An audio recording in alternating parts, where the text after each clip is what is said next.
Avant de commencer cette vidéo, je tenais à me excuser de ne pas avoir répondu à vos commentaires. En fait, je croyais que c'était une notification qui m'envoyait si quelqu'un commentait. Donc du coup, j'ai rien reçu, j'ai cru que personne n'avait commenté. Quand j'étais sur la vidéo, j'ai vu qu'il y avait des gens qui avaient commenté. Alors, désolé encore. Et maintenant, passons à la vidéo. Nous avons ici affaire au gentil fantôme de l'abbé de Lamare, curé des lieux jusqu'en 1949, dont la dépouille repose dans le cœur de l'église. Apparemment aimait tellement sa paroisse et sa région qu'il ne peut se décider à quitter les lieux. Du coup, il vient faire des gros câlins aux gens qui passent, mais pas de panique, il n'a pas encore énuclé personne. Construite en 1939, cette maison située à la frontière entre Villeneuve-d'Ascq et Eum aurait fait fuir toute la famille qui ont tenté d'y habiter en moins d'1 an. Tous racontent avoir entendu des bruits de pas et des cris d'enfants à travers la nuit. En se renseignant, ils se sont rendus compte qu'un enfant de 5 ans était mort dans cette maison dans ces circonstances tragiques. A priori, il chercherait des petits copains pour jouer avec lui. Construit au XIXe siècle, ce château classé au titre des monuments historiques s'est révélé être hanté dans les années 80. Son propriétaire de l'époque raconte alors qu'il fait régulièrement la rencontre, au détour d'un couloir, du fantôme de Lucie.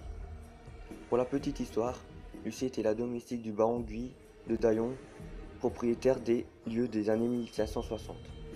Ce dernier, séduit par la beauté de la jeune fille, ne cessait de lui courir après. La baronne, Jacqueline de Fayette, un jour que son époux infidèle était parti guerroyer, la douce baronne jeta Lucie au cachot et laissa mourir de froid et de faim. Lucie, qui depuis là quand même un peu mauvaise, fait donc de temps à autre des petites apparitions histoire de foutre les boules à ceux qui ont le malheur de venir la déranger. Situé au Caux, le château de Fouguerette, racheté et rénové il y a peu, est totalement ouvert au public. Le public a d'ailleurs tendance à s'y presser depuis que plusieurs visiteurs ont affirmé y avoir croisé des fantômes. Pour les propriétaires, il n'y a aucun doute sur le fait que la demeure est hantée.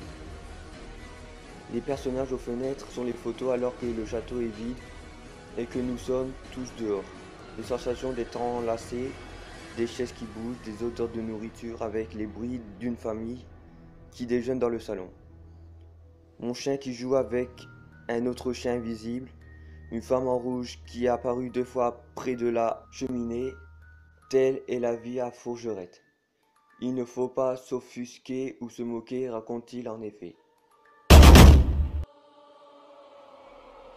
Au XIXe siècle, le célèbre truand Pierre de la Vache avait trouvé refuge dans cette grotte à Ménèvre.